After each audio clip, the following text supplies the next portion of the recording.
अंतर्राष्ट्रीय परमाणु ऊर्जा एजेंसी यानी कि आईएईए ने एक बड़ा दावा किया है।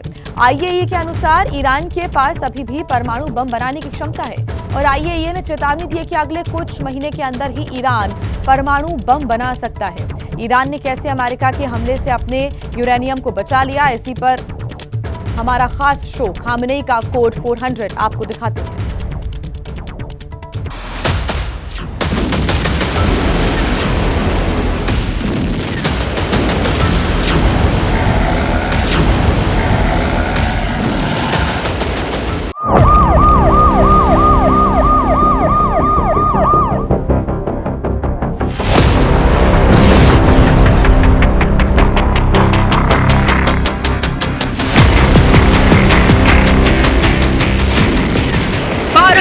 युद्ध, ईरान और इजरायल का एक दूसरे पर ताबड़तोड़ हमला। अमेरिका ने की बमबारी, रूस ने दी धमकी, वर्ल्ड वॉर के मुहाने पर आ गई दुनिया और फिर 12 दिन बाद अचानक सब कुछ शांत हो गया।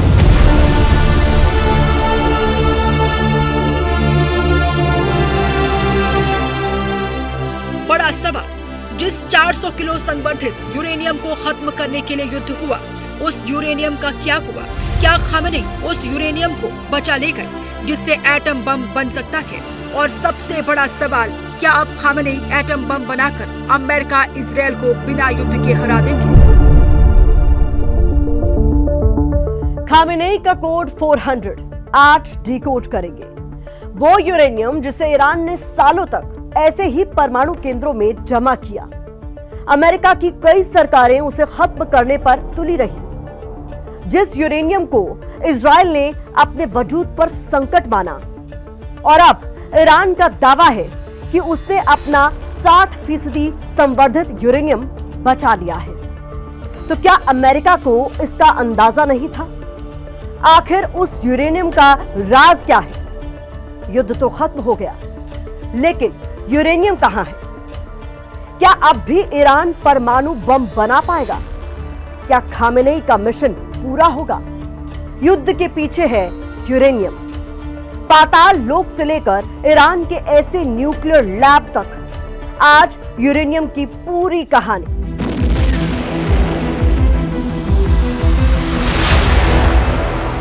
जिस वक्त ईरान इजरायल के हमले झेल रहा था, जिस वक्त अमेरिका ईरान पर सबसे शक्तिशाली बम मारने की तैयारी कर रहा था, उसी वक्त ईरान की सरकार ने इन 16 ट्रकों को अपने परमाणु ठिकानों पर भेजा।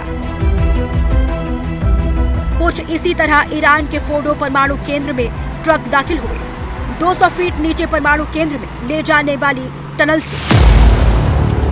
इतनी बड़ी संख्या में ट्रकों की हलचल पहले कभी नहीं देखी गई थी, जिससे लगा कि कोई संवेदनशील सामान शिफ्ट किया जा रहा है।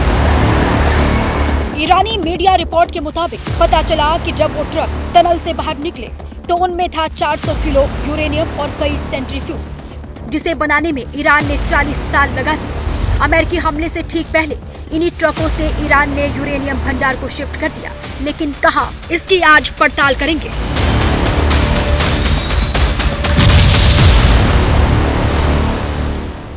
कुछ सैटेलाइट तस्वीरों के साथ ये दावा किया गया है कि ट्रक के अलावा बुलडोजर भी फोर्डो परमाणु केंद्र के मेन गेट तक जाने वाली टनल के मुहाने पर दिखे।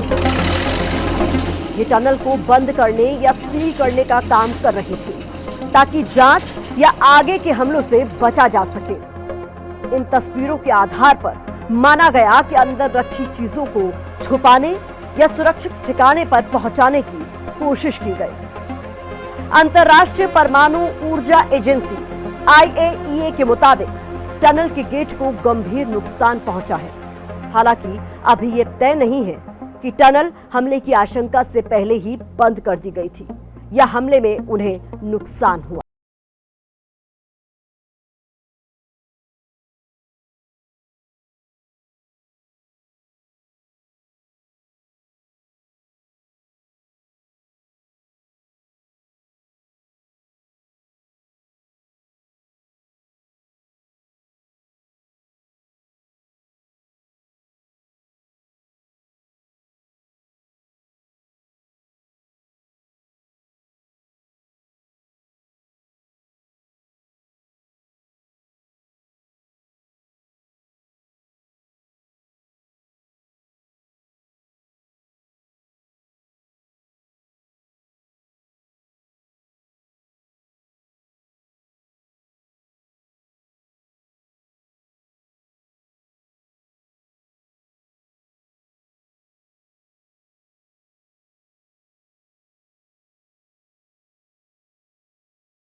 यानी एक तो वहां से परमाणु भंडार निकाल लिया गया था और ऊपर से परमाणु लैब भी पूरी तरह से तबाह नहीं हुआ। युद्ध खत्म होने के बाद पहली बार सामने आकर ईरान के सर्वोच्च लीडर अयातुल्ला अली खामनेई ने ईरानी टीवी पर इसका ऐलान भी किया। जो कुछ हुआ ट्रंप ने उसे बढ़ा चढ़ाकर पेश किया। ईरान के परमाणु स्थलों पर हमला करके अमेरिका कुछ खास हासिल नहीं कर सका। अमेरिका ने जो हमला किया निश्चित रूप से अंतर्राष्ट्रीय न्यायालय में स्वतंत्र रूप से आपराधिक अभियोजन के अधीन है, लेकिन वे कुछ भी महत्वपूर्ण करने में विफल रहे।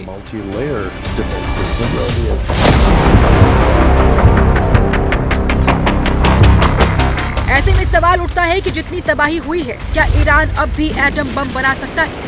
इस सवाल को लेकर हम एक्सपर्ट के पास पहुंचे। कहीं न कहीं ईरान को ये संतुष्टि है कि हमारा जो न्यूक्लियर प्रोग्राम है वो पूरी तरह से डिसमेंटल नहीं हुआ है, और जो ईरान की अपनी एक पार्टनरशिप है, चाहे वो रशिया के साथ में, चाइना के साथ जिस तरीके का एक अंडरस्टैंडिंग है, और जिस तरीके का ह्यूमैनिटेरियन सपोर्ट चाइना दे रहा है, तो ईरान को भी एक आशा की किरण है कि दोबारा से अपने मिलिट्री और न्यूक्लियर प्रोग्राम को आगे बढ़ाए।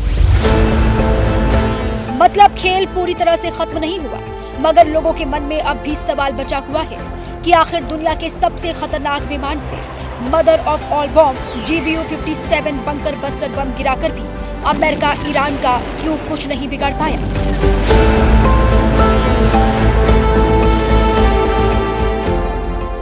इस बारे में अमेरिका की रक्षा खुफिया एजेंसी यानी डिफेंस इंटेलिजेंस एजेंसी DIA की रिपोर्ट ये कहती है कि हमले की वजह से ईरान का परमाणु कार्यक्रम कुछ महीने पीछे गया है।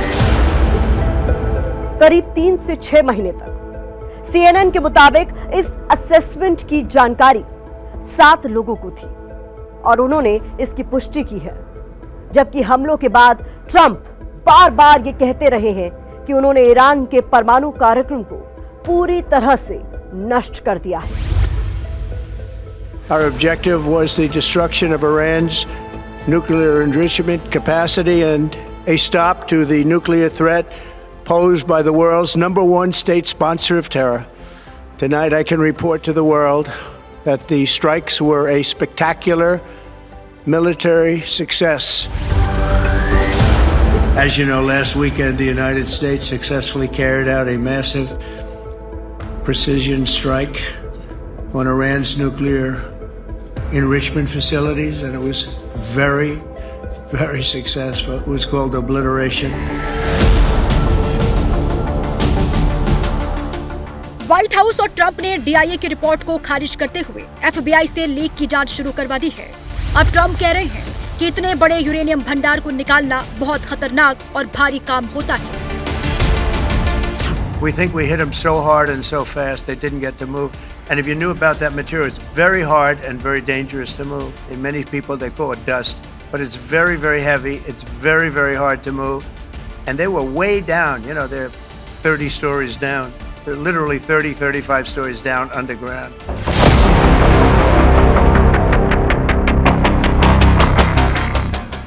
लेकिन सवाल अब भी बना हुआ है कि हमला इतना भीषण था तो नुकसान कम कैसे हुआ। न्यूयॉर्क टाइम्स की एक और रिपोर्ट कहती है कि अमेरिकी खुफिया एजेंसियों को इस बात का अंदाजा था कि अगर ईरान के परमाणु ठिकानों पर हमले की संभावना बनी तो वो अपने संवर्धित यूरेनियम के भंडार को कहीं और ले जाने की कोशिश करेगा। हालांकि अमेरिकी प्रशासन कह रहा है कि उनके पास ऐसा कोई संकेत नहीं था कि स्ट्राइक से पहले यूरेनियम भंडार हटाया गया। इजराइल का भी यही अनुमान है कि फोर्डो परमाणु केंद्र में उम्मीद से कम नुकसान हुआ। हालांकि इजरायली अधिकारियों का मानना है कि हमले के बाद ईरान का परमाणु कार्यक्रम 2 साल पीछे चला गया है, बशर्ते ईरान बिना रुकावट के उसे फिर से बना पाए, जो इजराइल होने नहीं देगा। यानी अमेरिका और इजराइल दोनों को ही अब ये लग रहा है कि हमला मुकम्मल नहीं हो पाया। ईरान की पहाड़ियों पर 200 फीट नीचे जिस फोर्डो परमाणु केंद्र को 2009 में बनाया गया था, खास तौर पर बाहरी हमलों और हवाई बमबारी से महफूज रखने के लिए, अमेरिका के इस हमले में सिर्फ सतह पर मौजूद इंफ्रास्ट्रक्चर जैसे बिजली के सिस्टम और यूरेनियम प्रोसेसिंग से जुड़ी मशीनों को भारी नुकसान पहुंचा, जिससे जमीनी सुविधाएं नष्ट हुई। लेकिन एक्सपर्ट्स का मानना है कि इतनी गहराई में ईरान की परमाणु क्षमता को पूरी तरह से खत्म करना असंभव है। एक ओपिनियन ये है कि जब अटैक हुआ फर्दों पे, और उससे पहले ही ईरान ने वहाँ से अपने सारे जो संयंत्र हैं और जो यूरेनियम है उनको हटा लिया गया। और ये बात विटनेस भी हुआ है कि वहाँ पे करीब 50-60 गाड़ियाँ भी देखी गई कि कुछ एक्टिविटीज़ पहले हुई थी।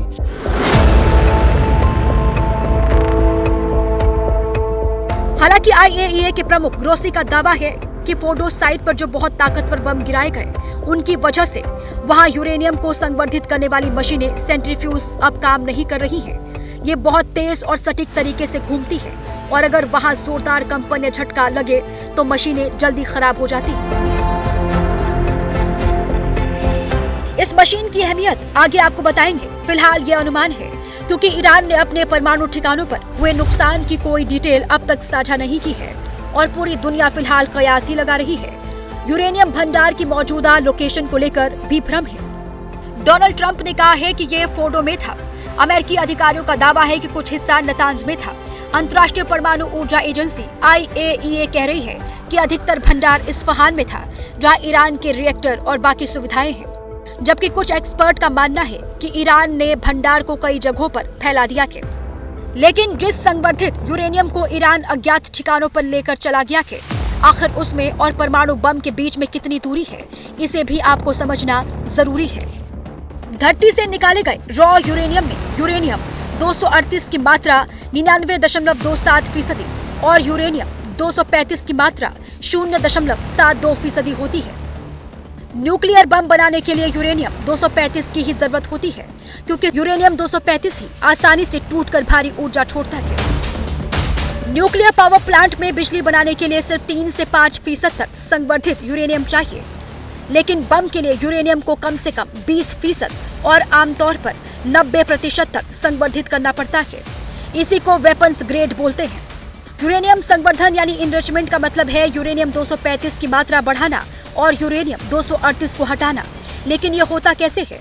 तो इसका सबसे सामान्य तरीका है सेंट्रीफ्यूज तकनीक। इसके लिए कांच या प्लास्टिक की ट्यूब में यूरेनियम को 70,000 चक्कर प्रति मिनट की रफ्तार से घुमाया जाता है।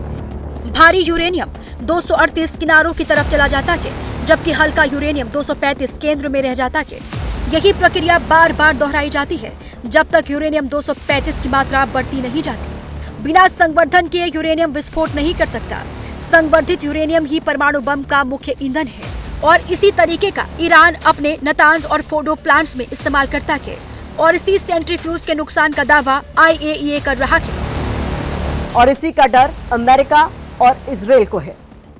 IAEA ने बताया है कि हमले से ठीक पहले निरीक्षण के दौरान उन्होंने यूरेनियम भंडार देखे थे। ईरानियों ने कहा था कि अगर खतरा हुआ तो वो इस सामग्री को हटा देंगे और उनके कंटेनर इतने छोटे थे कि किसी कार की डिक्की में भी फिट हो सकते थे। अभी वो 18-16 ट्रक चले गए, वो एनरिच यूरेनियम बना के लेके गए या विदाउट एनरिचमेंट के हो गए, जो भी है। अगर ट्रक चले गए, अगर एनरिच है तो डायरेक्ट को बम बनाने में यूज़ किया जा सकता है, और एनरिच नहीं है तो वापस फैक्ट्री में ला के उसको एनरिच करना पड़ेगा। तो ये एनरिच यूरेनियम बनाने का प्लांट वो दोबारा बना सकते हैं, उसमें कोई प्रॉब्लम नहीं है। ईरान के यूरेनियम छिपा लेने के दावों के बीच अमेरिका अब कह रहा है कि फोर्डो में भले कम नुकसान हुआ, लेकिन नतांज और इस्फहान परमाणु केंद्रों की तबाही उसे परमाणु बम आसानी से नहीं बनाने देगी। नतांज और फोर्डो में यूरेनियम का संवर्धन होता है, जबकि इस्फहान में ईरान कच्चे यूरेनियम को प्रोसेस करता है। अमेरिका का दावा है कि फोर्डो जितनी गहराई में नतांज नहीं है, इसीलिए उसे काफी नुकसान पहुंचा है। नतांज का एनर्जी एनरिचमेंट प्लांट का ऊपरी हिस्सा नष्ट हो गया है।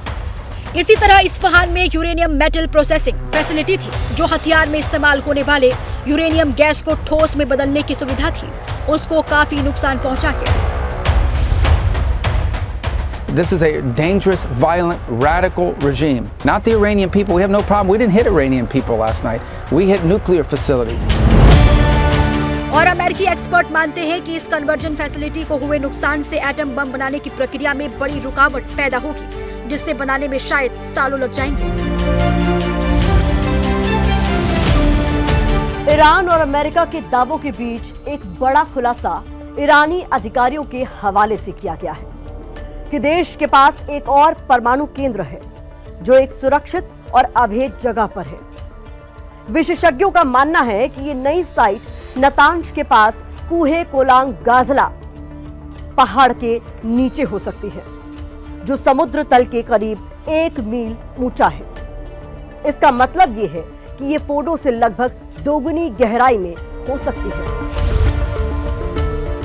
और ये डैमेज जो हुआ है ये डिले करेगा, और एक जगह से संयंत्र को उठा के दूसरे जगह भी आप ले जाते हो, और यही राहत अमेरिका को मिली है कि हमने कुछ समय के लिए ईरान को आगे बढ़ा दिया। अब इतने आसानी से ईरान अपना न्यूक्लियर प्रोग्राम को अचीव नहीं कर पाएगा। अमेरिका जब फोर्डो को तबाह नहीं कर पाया तो कूहे कोलांग गाजला एक नई चुनौती बनकर उभरेगा, अगर यूरेनियम अभी वहां पर रखा है तो। वैसे ईरान 60% यूरेनियम संवर्धित करने वाला इकलौता गैर परमाणु देश है।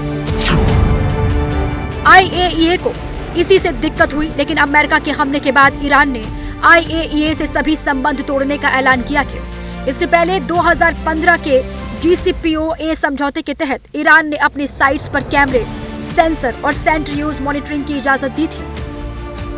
IAEA ने ही 12 जून को रिपोर्ट दी थी कि ईरान ने 60% तक यूरेनियम एनरिचमेंट कर लिया है, जो परमाणु बम बनाने के बेहद करीब है, जिसके बाद ही इजरायल ने ईरान पर हमला कर दिया था। वक्त का पहिया घूमा और खामेनेई 400 किलो यूरेनियम भंडार बचाने में सफल हो गए। इस पर अब किसी को शक नहीं है। खामेनेई का कोड 400 यानी 400 किलो यूरेनियम से परमाणु बम बनाने का सपना पूरा होगा या नहीं, ये समय के साथ साफ हो जाएगा। लेकिन इतना तय है कि अमेरिका के सबसे बड़े हमले को झेलकर भी ईरान अपने परमाणु कार्यक्रम पर कायम है, और दुनिया एक बार फिर उसी मोड़ पर है जहां से ईरान परमाणु बम बनाना फिर शुरू करेगा, और अमेरिका, इजराइल उसे रोकने की कोशिश करेंगे।